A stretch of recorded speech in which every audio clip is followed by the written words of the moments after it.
Bihar exams की तैयारी channel में आप सभी का स्वागत है। जी हाँ, एकदम आपने सही सुना है। बिहार एग्जाम्स की तैयारी मतलब इस चैनल पे आपको बिहार के सभी एग्जाम्स की तैयारी करवाई जाएगी। इस चैनल पे आपको बिहार के जो भी एग्ज़ाम होगा उसका प्रैक्टिस सेट कराया जाएगा। जैसे अभी बिहार दरोगा का है तो बिहार दरोगा का प्रैक्टिस सेट चल रहा है। फिर जो भी एग्ज़ाम आएगा बिहार एसएससी वगैरह जो भी आएगा उसका प्रैक्टिस सेट, उसके बारे में जानकारी, उसकी तैयारी करवाई जाएगी। तो जल्दी से जल्दी चैनल को सब्सक्राइब कर लीजिए और बेल आइकन को दबा लीजिए ताकि आपको इसकी वीडियो की नोटिफिकेशन मिलती रहे। तो चलिए आज हम लोग देखेंगे एडिटोरिया का बिहार दरोगा का practice set, set number 14। Set number 14 देखने वाले हैं हम लोग। सेट नंबर 14 पूरा 100 क्वेश्चन देखेंगे। आ जाइए।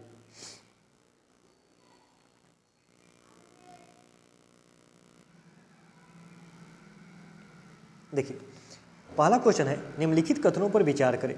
ठीक, पहला कथन, नाबार्ड संपूर्ण ग्रामीण वित्त व्यवस्था में समन्वय के लिए एक शीर्ष संस्था है। सही है।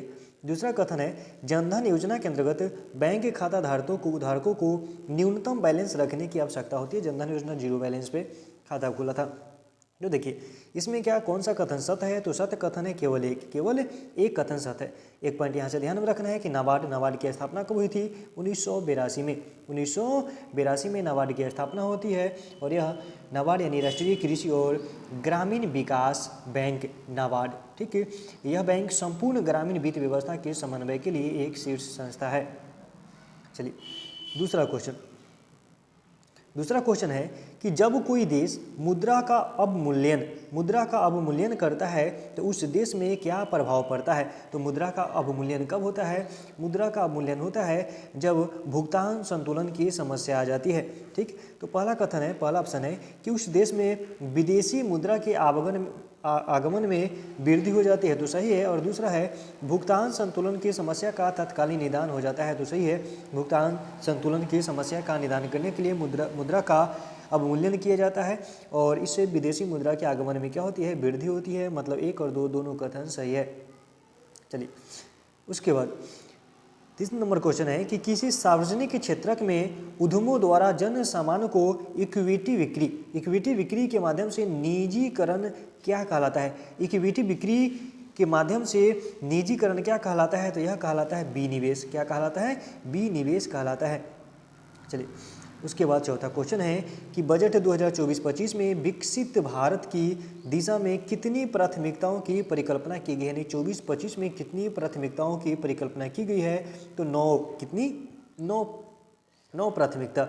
उसके बाद 5 नंबर क्वेश्चन, वित्तीय वर्ष 23-24 में भारतीय अर्थव्यवस्था में सेवा क्षेत्र का हिस्सा कितना प्रतिशत है? 23-24 में सेवा क्षेत्र का प्रतिशत कितना है? तो 55%। कितना? 55%। अगला क्वेश्चन है 1999 में भारत सरकार द्वारा गठित तापस मजूमदार समिति का संबंध किससे है? तो तापस मजूमदार समिति का संबंध शिक्षा से है। 1999 में तापस मजूमदार समिति का गठन शिक्षा के क्षेत्र में सुधार लाने के उद्देश्य से, यानी शिक्षा के क्षेत्र में सुधार लाने हेतु सुझाव के लिए किया गया था। इस समिति ने अनुमान लगाया था कि देश के 6 से 14 वर्ष के आयु के जो बच्चे हैं उनको स्कूली शिक्षा व्यवस्था में शामिल करने के लिए 10 वर्षों की अवधि के लिए 1.3 लाख करोड़ रुपए व्यय करना। चलिए उसके बाद अगला क्वेश्चन 7 नंबर क्वेश्चन है कि ACE2 क्या है? तो यह एक प्रोटीन है। यह कोशिकाओं की सतह पर पाया जाने वाला प्रोटीन है। मतलब ACE2 कोशिकाओं की सतह पर पाया जाता है। यह जो प्रोटीन है, यह प्रोटीन कोरोना वायरस को मानव कोशिकाओं की एक विस्तृत श्रृंखला में शामिल होने और संक्रमित करने के लिए एक प्रवेश बिंदु प्रदान करता है। तो ध्यान में रखना है ACE2 एक प्रोटीन है। चलिए अगला क्वेश्चन 8 नंबर क्वेश्चन है कि DRDO ने भारतीय सेना के लिए सर्वत्र नामक सिस्टम लॉन्च किया है। यह किससे संबंधित है? मतलब सर्वत्र क्या है? यह एक मोबाइल ब्रिज सिस्टम है। मोबाइल ब्रिज सिस्टम कहने का मतलब यह पुल का निर्माण करता है। मतलब क्या कहें, तत्कालिक पुल। मतलब मान लीजिए कहीं अगर पुल का हमें ज़रूरत होता है तो यह ट्रक पे लोड होता है और वहीं पे सेट कर दिया जाता है। तो मोबाइल ब्रिज सिस्टम कहिए, मोबाइल ब्रिज सिस्टम है। और उसके बाद 9 नंबर क्वेश्चन है कि संपूर्णता अभियान किसके द्वारा प्रारंभ किया गया? तो संपूर्णता अभियान की शुरुआत किसने की? नीति आयोग। कौन करता है? नीति आयोग। यह 4 जुलाई से 30 सितंबर 2024 तक, 4 जुलाई 2024 से 30 सितंबर 2024 तक चलने वाले 3 महीनों का अभियान था संपूर्णता अभियान। और कौन? तो नीति आयोग लाया था। उसके बाद अगला क्वेश्चन है, हाल ही के दिनों में चर्चा में रहा ब्लू लाइन सीमा किन 2 देशों के मध्य है? ब्लू लाइन तो इजराइल और लेबनान के मध्य है ब्लू लाइन।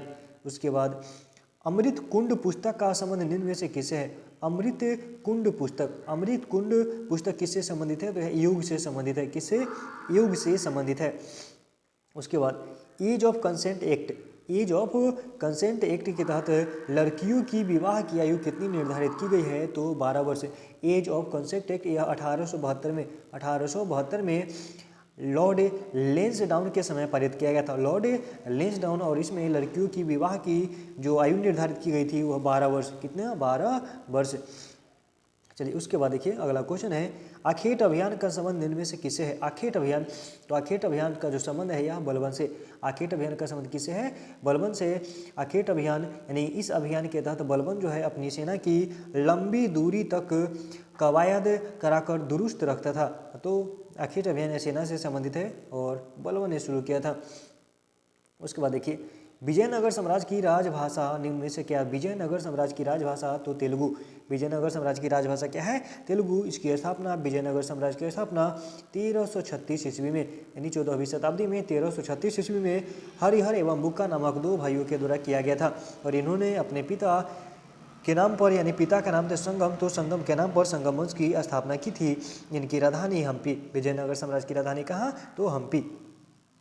चलिए अगला क्वेश्चन उसके बाद है कि संदर्भ सभ्यता स्थल सुतकांगेडोर निम्न में से किस नदी के किनारे स्थित है? तो सुतकांगेडोर जो है यह दास्क नदी के किनारे स्थित है। सुतकांगेडोर दास्क नदी के किनारे। मोहनजोदड़ो सिंधु नदी के किनारे है। लोथल भोगवा नदी के किनारे है। और लूनी नदी के किनारे है क्या? धौलावीरा जो है यह गुजरात में यानी लूनी नदी के किनारे स्थित है। उसके बाद देखिए तृतीय बौद्ध संगति का आयोजन किसके शासनकाल में किया गया था? तृतीय बौद्ध संगति, तो तृतीय बौद्ध संगति का आयोजन जो किया गया था अशोक के शासनकाल में। तीनों पॉइंट ध्यान में, मतलब चारों पॉइंट यानी 4 बौद्ध संगतियाँ हुई है। तो प्रथम बौद्ध संगति कहाँ हुआ है? राजगृह में। प्रथम बौद्ध संगति राजगृह में, और अजातशत्रु उस समय राजा था। द्वितीय बौद्ध संगति वैशाली में हुआ था कालाशोक के शासनकाल में।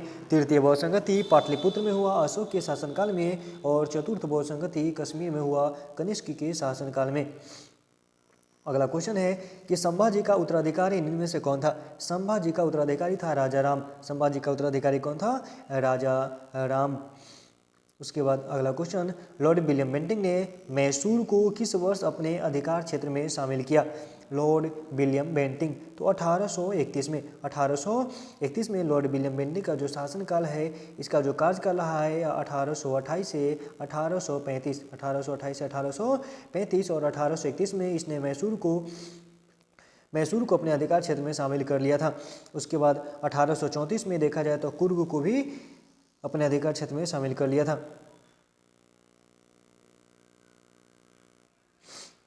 19 नंबर क्वेश्चन देखिए, इसमें क्वेश्चन है कि निम्न में से किसने कहा था कि कांग्रेस क्षय रोग से मरने वाली है? कांग्रेस क्षय रोग से मरने वाली है। यह अरविंद घोष का कथन है। किसका? अरविंद घोष का। वही बंकिम चंद्र चटर्जी ने कहा कि कांग्रेस के लोग पदों के भूखे राजनीतिज्ञ हैं। चलिए उसके बाद अगला क्वेश्चन, मेवाड़ भील आंदोलन का नेतृत्व किसके द्वारा किया गया? मेवाड़ भील आंदोलन तो मोतीलाल तेजावत। और यह आंदोलन 1922 में हुआ था। कब हुआ था? 1922 में। और इसका नेतृत्व किसने किया? मोतीलाल तेजावत। अगला क्वेश्चन है कि स्वामी बिरजानंद निम्न में से किसके गुरु थे? बिरजानंद स्वामी दयानंद सरस्वती के गुरु थे। बिरजानंद स्वामी दयानंद सरस्वती के गुरु थे स्वामी बिरजानंद। इसका मूल नाम क्या था? दयानंद सरस्वती का मूल नाम मूल शंकर। क्या? मूल नाम मूल शंकर। मूल नाम तो मूल शंकर। उसके बाद देखिए, निम्नलिखित युद्ध एवं घटित वर्ष का कौन सा मिलाप सही नहीं है? कौन सा मिलाप सही नहीं है? तो रुहेला का युद्ध 1774 में। रुहेला के 1774 में। खुर्दा का युद्ध 1795 नहीं बल्कि खुर्दा का जो युद्ध हुआ था यह 1793 नहीं बल्कि 1795 में। कब होता है? 1795 में होता है खुर्दा का युद्ध। चंदेरी का युद्ध 1528 में और तालीकोटा का युद्ध 1565 में। तो अपना आंसर होता है सी। उसके बाद देखिए, हाल ही में किस देश ने दुनिया का पहला लकड़ी से बना लिग्नोसेट का निर्माण, यानी लिग्नोसेट क्या है, तो लिग्नोसेट एक उपग्रह है। लिग्नोसेट क्या है, लिग्नोसेट एक उपग्रह है और लकड़ी से बना उपग्रह का निर्माण किया था जापान, किसने, जापान ने। और कौन से लकड़ी से, तो लकड़ी का नाम है मैग्नेलिया। क्या, मैग्नेलिया। मैग्नेलिया नामक लकड़ी से यह उपग्रह का निर्माण किया गया था लिग्नोसेट का। किसने किया, तो जापान ने किया। पेरिस पैरालंपिक 2024 का शुभंकर क्या है, तो फ्रीज फ्रीज जो कि एक टोपा है, टोपी है, टोपी यानी टोपा है। पेरिस पैरालंपिक का शुभंकर, ठीक है। पेरिस पैरालंपिक से 2-3 पॉइंट हमें ध्यान में रखना है। जैसे पेरिस पैरालंपिक का जो उद्घाटन में जो ध्वजवाहक थे भाग्यश्री यादव एवं सुमित अंतिल। उद्घाटन में कौन, भाग्यश्री यादव और सुमित अंतिल। आपको सिर्फ सुनना है, ठीक है। समापन में कौन थे, तो समापन समारोह में जो ध्वजवाहक थे प्रीति पॉल और हरविंदर सिंह। प्रीति पॉल और हरविंदर सिंह। भारत इसमें यानी पैरालंपिक में कुल 27 पदक जीते, जिसमें 7 स्वर्ण, 9 रजत और 13 कांस्य पदक जीता था। और इसमें भारत का जो स्थान रहा है 18वां। कौन सा स्थान है, 18वां स्थान। प्रथम स्थान पर चीन था। उसके बाद देखिए अगला क्वेश्चन है, भारत और अमेरिका के बीच होने वाला संयुक्त सेनाभ्यास कौन सा है, युद्ध अभ्यास। युद्ध अभ्यास 2024 का आयोजन कहाँ किया गया। युद्ध अभ्यास 2024 का आयोजन जो किया गया था राजस्थान में। कहाँ किया गया, राजस्थान में। उसके बाद देखिए यूएस ओपन 2024। यूएस ओपन 2024 में पुरुष एकल का खिताब किसने जीता, किसने जीता, तो जैनिक सिनर। किसने जीता, पुरुष एकल में जैनिक सिनर। और यह इटली के रहने वाला, कहाँ का, जैनिक सिनर कहाँ का रहने वाला है, यह इटली के। और वही महिला में पूछे कि महिला एकल विजेता कौन है, तो आर्यन सबलिंका। महिला एकल विजेता आर्यन सबलिंका और यह बेलारूस की, कहाँ की, बेलारूस की। उसके बाद अगला क्वेश्चन है कि एशिया की सबसे बड़ी इथेनॉल फैक्ट्री कहाँ बनाया जा रहा है। एशिया की सबसे बड़ी इथेनॉल फैक्ट्री, तो यह बिहार में। कहाँ बन रहा है, बिहार में। और बिहार के कौन से जिले ध्यान में रखना है, ठीक, बिहार के लिए तो बिहार का जिला तो ध्यान में रखना है जमुई जिला। कौन से जिला में, जमुई जिला। और जमुई जिला के उर्वा भलवा गाँव है, उर्वा भलवा गाँव में। अगला क्वेश्चन है, अंतर्राष्ट्रीय साक्षरता दिवस प्रतिवर्ष किस तिथि को मनाया जाता है, तो अंतर्राष्ट्रीय साक्षरता दिवस 8 सितंबर को मनाया जाता है, 8 सितंबर को। और 2024 का जो थीम रहा है बहुभाषी शिक्षा को बढ़ावा देना। बहुभाषी शिक्षा को बढ़ावा देना, आपसी समझ और शांति के लिए साक्षरता। उसके बाद देखिए अगला क्वेश्चन 29 नंबर क्वेश्चन कि नवदीप सिंह ने पेरिस पैरालंपिक में स्वर्ण पदक जीता है, सही है। इनका संबंध किस राज्य से है, तो यह हरियाणा के रहने वाले हैं। कहाँ के, हरियाणा के। और कौन सा खेल से संबंधित है, तो भाला फेंक। कौन सा, भाला फेंक यानी जेवलिन थ्रो, जेवलिन F41 वर्ग में, मतलब जेवलिन थ्रो में यह गोल्ड मेडलिस्ट है, गोल्ड मेडल जीते हैं। चलिए, और कितना पदक अभी हम लोगों ने चर्चा किया इस पर, यानी कुल 29 पदक। कितने, 29। और कौन से स्थान पर, तो 18वें स्थान पर। ओलंपिक में देखा जाए तो ओलंपिक में भारत ने एक भी गोल्ड मेडल नहीं जीता है, यानी 0 गोल्ड और 1 सिल्वर और 5 क्या है, 5 ब्रॉन्ज है, ठीक है। 1 सिल्वर जो कि किन का, भाला फेंक कौन है, भाला फेंक नाम ध्यान में नहीं आ रहा है, गरीब बात है, बताइए। कभी कभार होता है कि जिनका नाम हमेशा ध्यान में रहता है उनका नाम भी ध्यान में नहीं रहता है, बताइए। चलिए आ जाएगा कभी, नहीं तो आप लोग कमेंट कीजिए। एक जो सिल्वर मेडल है यह किन के नाम है। उसके बाद सेमिकॉन इंडिया 2024 का आयोजन कहाँ किया गया, सेमिकॉन इंडिया 2024।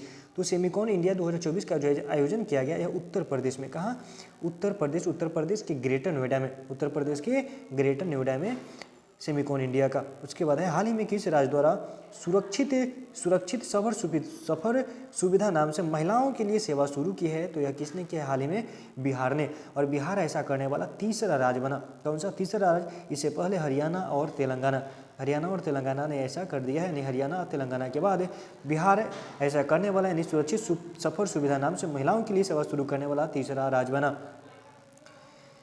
उसके बाद अगला क्वेश्चन है 32 नंबर क्वेश्चन कि फोर्ब्स 2024 के अनुसार भारत की सबसे अमीर महिला कौन है, जो दुनिया की सबसे अमीर महिलाओं की सूची में 5वें स्थान पर है, तो सावित्री जिंदल। कौन है, सावित्री जिंदल। रेखा झुनझुनवाला, मतलब भारत में देखा जाए तो दूसरे या सेकंड स्थान पर, और फर्स्ट स्थान पर कौन है, सावित्री जिंदल।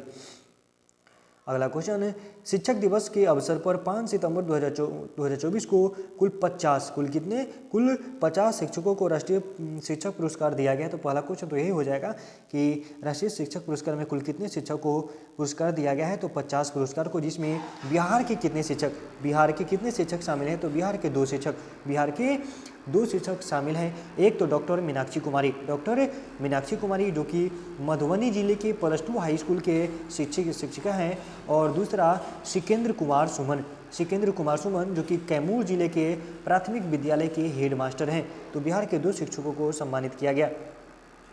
अगला क्वेश्चन, हाल ही में भारतीय प्रधानमंत्री नरेंद्र मोदी द्वारा ब्रुनेई देश की यात्रा की गई। तो ब्रुनेई की राजधानी कहाँ है, तो इसकी राजधानी है बंदर शेरी बागवान। ब्रुनेई की राजधानी बंदर शेरी बागवान, और वहाँ की मुद्रा है ब्रुनेई डॉलर। अगला क्वेश्चन, 77वां भारतीय सेना दिवस 15 जनवरी 2025 को मनाया गया। इस वर्ष इसका थीम क्या? इस वर्ष इसका थीम था समर्थ भारत और सक्षम सेना। उसके बाद विश्व निवेश रिपोर्ट 2024 में भारत का स्थान कितना है, तो भारत 15वें स्थान पर है। और विश्व निवेश रिपोर्ट कौन जारी करता है, तो अंकटाड जारी करता है, आपको ध्यान में रखना है। और भारत इस रिपोर्ट में भारत 15वें स्थान पर है। इससे पहले यानी 2022 में यह रिपोर्ट जारी हुआ था, तो उस समय यानी 2022 में भारत 8वें स्थान पर, और 2024 में कौन से स्थान पर, 15वें स्थान पर। हाल ही में प्रसिद्ध पुरुषोत्तम उपाध्याय का निधन हो गया है। उनका संबंध किस क्षेत्र से है, तो यह गायक है। पुरुषोत्तम उपाध्याय गायक और क्या कहते हैं, गुजराती गायक एवं संगीतकार के, हाँ गुजरात के हैं, गुजराती गायक एवं संगीतकार। अगला क्वेश्चन है कि बिहार के किस जिले में देश का सबसे बड़ा चिड़ियाघर बनाया जाएगा, तो अररिया में। कहाँ? अररिया में। और यह जो है 100 करोड़ रुपए की लागत से बनाया जा रहा है अररिया में देश का सबसे बड़ा चिड़ियाघर। उसके बाद हाल ही में किस देश ने राइट टू डिस्कनेक्ट कानून पारित किया है, तो यह ऑस्ट्रेलिया। राइट टू डिस्कनेक्ट कानून किसने पारित किया है, कौन पारित किया है, तो ऑस्ट्रेलिया ने पारित किया है। उसके बाद 40 नंबर क्वेश्चन है कि 70वें राष्ट्रीय फिल्म पुरस्कार में सर्वश्रेष्ठ हिंदी फिल्म के लिए किस फिल्म को चुना गया है, तो गुलमोहर को। सर्वश्रेष्ठ हिंदी फिल्म में कौन है, गुलमोहर। वहीं सर्वश्रेष्ठ फीचर फिल्म का अवार्ड दिया गया है ओट्टम को। किसको? ओट्टम को दिया गया है सर्वश्रेष्ठ फीचर फिल्म का अवार्ड। ठीक है। और सर्वश्रेष्ठ हिंदी फिल्म तो गुलमोहर, सर्वश्रेष्ठ हिंदी फिल्म में गुलमोहर है। और सर्वश्रेष्ठ लोकप्रिय फिल्म का अवार्ड कांतारा, लोकप्रिय फिल्म तो कांतारा। सर्वश्रेष्ठ अभिनेता में ऋषभ शेट्टी, सर्वश्रेष्ठ अभिनेता तो ऋषभ शेट्टी, और अभिनेत्री नित्या मेनन एवं मानसी पारेख। चलिए उसके बाद इनेट का विलोम शब्द क्या है? इनेट का विलोम शब्द है एक्वायर्ड। क्या? एक्वायर्ड। देखिए इनेट का जो अर्थ होता है वह होता है जन्मजात या सहज। वहीं एक्वायर्ड का जो विलोम होता है वो अर्थ होता है, यह होता है अर्जित करना। उसके बाद the opposite force bent on fighting नहीं, यहाँ लाइटिंग है। क्या है? लाइटिंग डैश द नाइट, तो लाइटिंग थ्रू द नाइट, यहाँ लाइटिंग है, फाइटिंग नहीं। उसके बाद फाइंड द मिसपेट वर्ल्ड, तो इसमें हो जाएगा टेम्पेस्टर्स। ठीक है। उसके बाद अगला क्वेश्चन है कि किस समूह के सभी शब्द बादल के पर्यायवाची शब्द हैं? बादल के पर्यायवाची शब्द कौन सा है, तो बारिद, नीरद और पयोद। उसके बाद संध्या एक अच्छी लड़की है, इसमें अच्छी क्या है, तो अच्छी इसकी विशेषता है यानी विशेषण है। क्या है? यह इसकी विशेषता है यानी विशेषण। उसके बाद देखिए इनमें से कौन तद्भव शब्द का उदाहरण है? तद्भव तो तत्सम तद्भव, देशज विदेश, तो तद्भव क्या है? मुँह क्या हो जाएगा? तद्भव हो जाएगा मुँह। उसके बाद देखिए अगला नदी शब्द का पुल्लिंग क्या है? नदी का पुल्लिंग होता है नद। नदी का पुल्लिंग क्या होता है? नद होता है। उसके बाद इनमें से कौन सा शब्द सदैव बहुवचन में प्रयोग होता है? तो सदैव बहुवचन में प्रयोग होता है प्राण सदैव बहुवचन होता है। उसके बाद है 2024 के जारी आंकड़ों के अनुसार भारत में कुल बाघों की संख्या कितनी है? तो 3682, 3682 बाघों की कुल संख्या है। अगला क्वेश्चन है प्रसिद्ध पुस्तक माई बिलीवेड लाइफ पुस्तक के लेखक कौन है? माई बिलीवेड लाइफ तो अमिताभ कुमार। उसके बाद जमी हुई गैसों, चट्टान और धूल के ब्रह्मांडीय हिमगोले जो सूर्य की परिक्रमा करते हैं क्या कहलाता है? तो धूमकेतु कहलाता है। धूमकेतु यानी इसे कहा जाता है पुच्छल तारा, धूमकेतु। अगला क्वेश्चन, भूमध्य रेखा से ध्रुवों तक की सभी समानांतर वृत्त को क्या कहा जाता है? तो अक्षांश रेखा। क्या कहा जाता है? अक्षांश रेखा। ये सब आसान क्वेश्चन है। उसके बाद है, निम्नलिखित में से कौन सा महासागर भूमध्य सागर तक फैला हुआ है? कौन सा महासागर भूमध्य सागर तक फैला हुआ है? तो अटलांटिक महासागर। अटलांटिक महासागर सेकेंड बिगेस्ट, सबसे बड़ा कौन? प्रशांत। और दूसरा नंबर पर आता है कौन? अटलांटिक। उसके बाद तटीय क्षेत्रों में रात के समय हवा स्थल से समुद्र की ओर, हवा जो है स्थल से समुद्र की ओर रात में चलती है, क्योंकि पानी भूमि की तुलना में, पानी जो है भूमि की तुलना में धीमी गति से ठंडा होता है, और जिस वजह से क्या होगा, जिस वजह से पानी पे हाई टेम्परेचर रहेगा। तो हाई टेम्परेचर, तो जहाँ हाई टेम्परेचर होगा लो प्रेशर होगा, ठीक है। तो हवा जो बहती है वह हाई प्रेशर से लो प्रेशर की ओर बहती है। चलिए, उसके बाद अगला क्वेश्चन है, भागीरथी नदी की प्रमुख सहायक नदी कौन है? भागीरथी की प्रमुख सहायक नदी भिलांगना। भागीरथी की प्रमुख सहायक नदी भिलांगना। और भागीरथी और भिलांगना नदी के संगम पर कौन सा बांध है? तो टिहरी बांध। कौन सा बांध है? टिहरी बांध भागीरथी और भिलांगना के संगम पर है। अगला क्वेश्चन, निम्नलिखित में से कौन सा भारतीय राज्य अभी भी प्राचीन बांस ड्रिप सिंचाई पद्धति का उपयोग करता है? तो मेघालय। कौन है? मेघालय। उसके बाद निम्नलिखित में से किस प्रकार की कृषि परिवार की आवश्यकताओं को पूरा करने के लिए की जाती है? तो इसे कहा जाता है निर्वाह कृषि। क्या? निर्वाह कृषि। उसके बाद अगला क्वेश्चन, निम्नलिखित में से किस मिट्टी को इसकी स्व खेती विशेषता के कारण न्यूनतम जुताई की आवश्यकता पड़ती है, यानी कि खुद ब खुद जुताई होती रहती है? काली मिट्टी। स्वतः जुताई की मिट्टी काली मिट्टी। अगला क्वेश्चन, मात्रा के अनुसार वायुमंडल में मौजूद गैसों का घटता क्रम क्या है? तो सबसे ज़्यादा नाइट्रोजन के बाद ऑक्सीजन, यानी नाइट्रोजन 78%, उसके बाद 21% ऑक्सीजन है, उसके बाद आर्गन है, उसके बाद यानी 0.93% आर्गन है, उसके बाद कार्बन डाइऑक्साइड 0.003%, उसके बाद नियोन है। चलिए, निम्नलिखित में से कौन सा भारत में सबसे बड़े क्षेत्र में फैले हुए वन का प्रकार है? भारत में सबसे ज़्यादा कौन सा वन पाया जाता है, यानी सबसे ज़्यादा फैला हुआ है? तो उष्णकटिबंधीय पर्णपाती वन। उष्णकटिबंधीय पर्णपाती वन। उसके बाद इसको छोटा कर लेते हैं ताकि पूरा ऑप्शन दिखाई दे। चलिए, उसके बाद अगला क्वेश्चन है कि भारतीय संदर्भ में राज्यों के संघ के अर्थ के संबंध में निम्नलिखित में से कौन सा कथन गलत है? कौन सा कथन गलत है? तो पहला ऑप्शन है, प्रशासनिक सुविधा के लिए देश को विभिन्न राज्यों में विभाजित किया गया था, ठीक है। भारतीय संघ इसमें शामिल होने के लिए संप्रभु इकाइयों द्वारा एक समझौते का परिणाम नहीं था, ठीक, यही आंसर हो जाएगा अपना, यही कथन गलत है। अगला क्वेश्चन, उसके बाद अगला क्वेश्चन है कि भारत के संविधान के अनुच्छेद 361 के अनुसार निम्नलिखित में से कौन अपने पद की शक्तियों के प्रयोग और कर्तव्यों के पालन के लिए किसी भी अदालत के प्रति उत्तरदायी नहीं है? यानी अनुच्छेद 361 क्या है? तो अनुच्छेद 361 जो है यह राष्ट्रपति और राष्ट्रपति एवं राज्यपाल की क्या कहते हैं इसको, शक्ति, मतलब विशेषाधिकार, क्या कहते हैं?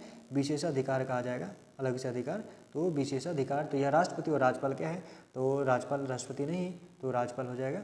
चलिए, उसके बाद भारतीय संविधान के अनुच्छेद 19 का कौन सा खंड भारत के संपूर्ण राज्य क्षेत्र में स्वतंत्र रूप से भ्रमण करने के अधिकार की गारंटी देता है?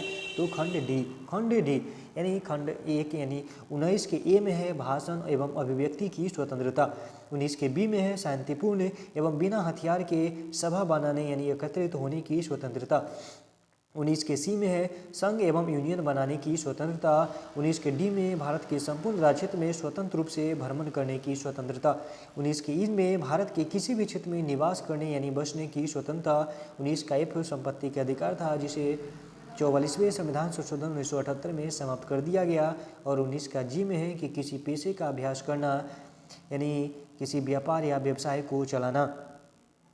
उसके बाद अगला क्वेश्चन है, गैर कानूनी गतिविधि रोकथाम अधिनियम जो आतंकवादी गतिविधियों में शामिल व्यक्तियों और संघों की कुछ गैर कानूनी गतिविधियों के लिए अधिक प्रभावी रोकथाम का प्रावधान करता है, को भारत में पहली बार किस वर्ष लागू किया गया था? तो 1967 में। अगला क्वेश्चन उसके बाद है कि भारत के संविधान में किस संशोधन ने सेवाओं पर कर नामक सूची में एक नया विषय जोड़ा? सेवाओं पर कर नामक सूची में एक नया विषय जोड़ा, तो 88वां संविधान संशोधन 2003। 88वां संशोधन 2003। अगला क्वेश्चन उसके बाद कि वर्ष 1990 में दिनेश गोस्वामी समिति का गठन निम्नलिखित में से किसकी सिफारिश करने के लिए किया गया था? दिनेश गोस्वामी समिति का, तो यह जो है चुनावी सुधार से, किसे है यह? चुनावी सुधार से संबंधित है और इसका जो गठन किया गया कब? 1990 में, ध्यान में रखना है। चलिए अगला क्वेश्चन, निम्नलिखित में से कौन उच्चतम न्यायालय की सहायक शक्तियों के लिए प्रावधान कर सकता है? उच्चतम न्यायालय की सहायक शक्तियों के लिए प्रावधान कौन करेगा? तो संसद करेगा, भारत की संसद। उसके बाद जब भारत के राष्ट्रपति किसी विधेयक यानी धन विधेयक और संविधान संशोधन विधेयक को छोड़कर को अनिश्चित काल के लिए लंबित रखते हैं तो इसे क्या कहा जाता है? अनिश्चित काल के लिए तो वीटो, पॉकेट वीटो, वीटो, राष्ट्रपति का पॉकेट वीटो कहा जाएगा। वही निलंबन, तो निलंबन का मतलब होता है पुनर्विचार के लिए वापस लौटा देना, तो निलंबन, और अनिश्चित काल के लिए लंबित रखना तो पॉकेट वीटो, वीटो। अगला क्वेश्चन, सर्वोच्च न्यायालय या उच्च न्यायालय के न्यायाधीश को संसद द्वारा निम्नलिखित में से किसके जरिए हटाया जा सकता है? तो विशेष बहुमत के द्वारा, विशेष बहुमत के द्वारा। उसके बाद है कि कुछ सार्वजनिक पदाधिकारियों के खिलाफ भ्रष्टाचार के आरोपों की जांच के लिए निम्नलिखित में से कौन सा अधिनियम भारत सरकार द्वारा पारित किया गया था? तो लोकपाल और लोकायुक्त अधिनियम, लोकपाल और लोकायुक्त अधिनियम। उसके बाद देखिए, कूलॉम नियम के लिए निम्नलिखित में से कौन सा विकल्प सही है? कूलॉम के नियम के लिए तो क्या सही है? बिंदु और वितरित आवेश दोनों के लिए मान, केवल वितरित आवेश के लिए मान, केवल बिंदु आवेश के लिए मान, केवल बिंदु आवेश के लिए मान। कूलॉम का नियम है कि दो आवेशित वस्तुओं के बीच विद्युत बल वस्तुओं पर आवेश की मात्रा के गुणनफल के समानुपाती और दो वस्तुओं यानी दोनों वस्तुओं के बीच की दूरी के वर्ग के व्युत्क्रमानुपाती होता है। चलिए उसके बाद 72 नंबर क्वेश्चन है कि प्रेरित धारा उच्चतम होती है जब कुंडली की गति दिशा डैश होती है, यानी कि प्रेरित धारा उच्चतम कब होगी? जब चुंबकीय क्षेत्र के लंबवत होगा, जब कुंडली की गति दिशा चुंबकीय क्षेत्र के लंबवत होगा, और यानी लंबवत यानी 90 डिग्री, कितने कोण? 90 डिग्री यानी लंबवत। और वहीं देखा जाए न्यूनतम कब होगा? जब 180 डिग्री पे होगा, यानी समानांतर होती है। तो इसमें क्या होता है कि कुंडली द्वारा जो फ्लक्स कटिंग होता है वो न्यूनतम होता है। चलिए,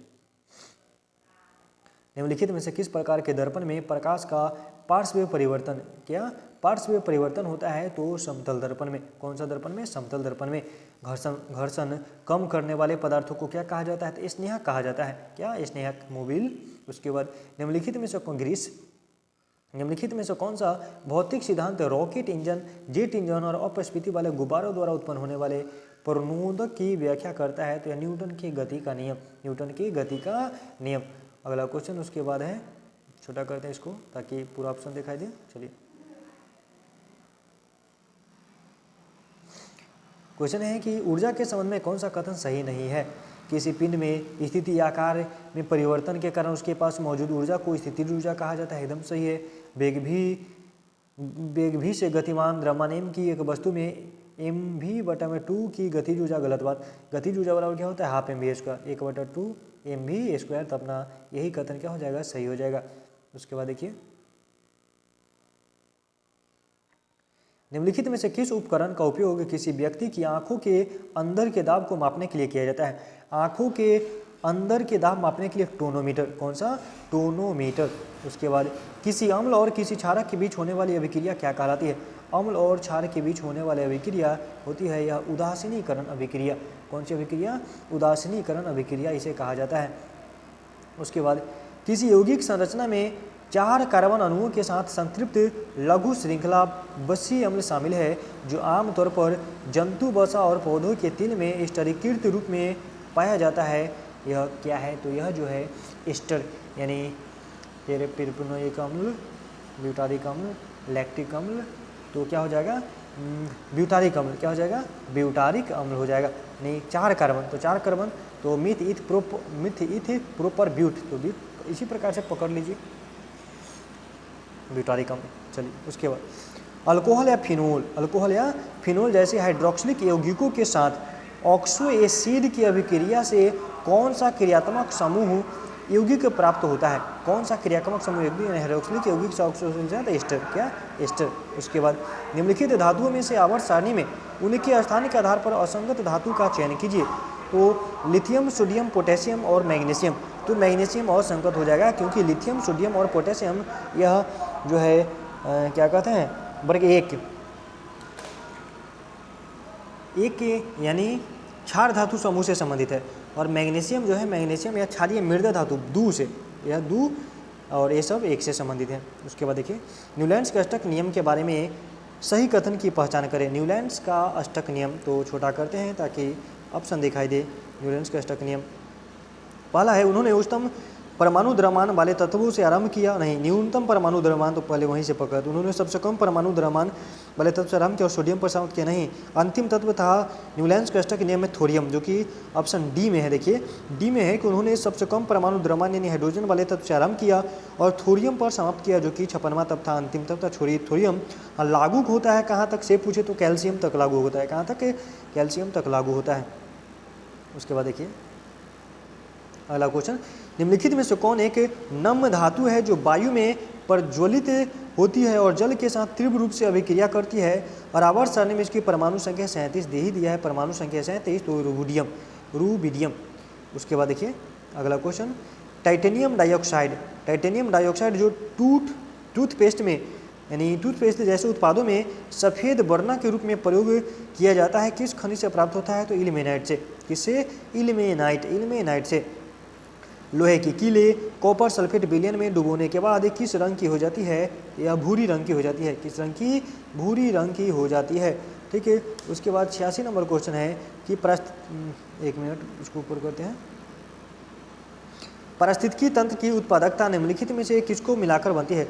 पारिस्थितिकी तंत्र की उत्पादकता, तो शुद्ध प्राथमिक उत्पादकता और सकल प्राथमिक उत्पादकता। शुद्ध प्राथमिक उत्पादकता और सकल प्राथमिक उत्पादकता। लाल सवाल में वनस्पति जनन कैसे होता है? लाल सवाल में वनस्पति जनन खंडन से होता है। कैसे? खंडन से।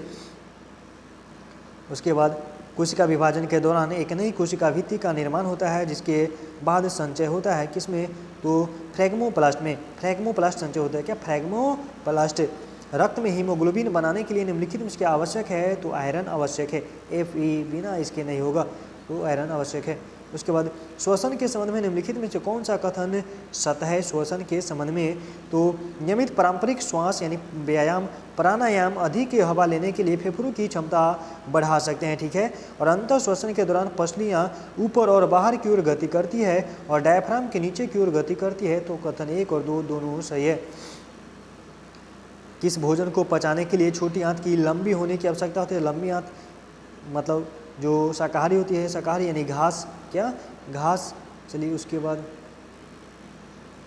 92, किस प्रकार की कोशिका लंबी और शाखित होती है? तो तंत्रिका तंत्र की कोशिका लंबी और शाखित होती है। उसके बाद निम्नलिखित में से कौन सा पादप जगत द्विबीजपत्री और एक बीजपत्री में विभक्त होता है?